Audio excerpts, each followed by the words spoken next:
This is the National Service Office in Tulsa. The preceding signal was a test of NOAA Weather Radio, All Hazards Public Warning System.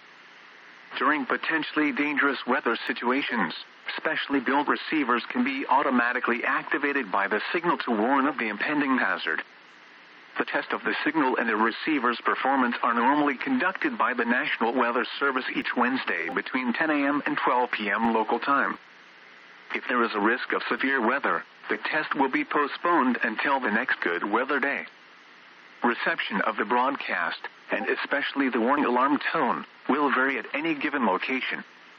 This variability, normally more noticeable at greater distances from the transmitter, can occur even though you are using a good quality receiver in good working order.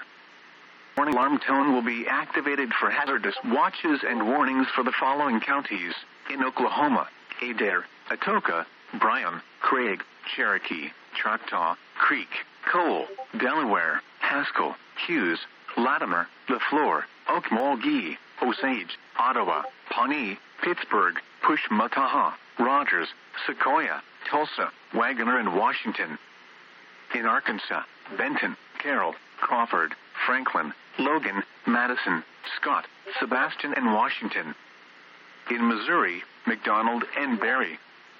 And in Kansas, Chautauqua, Labette, and Montgomery.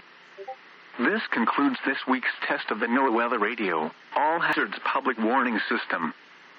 We now return to our normal programming.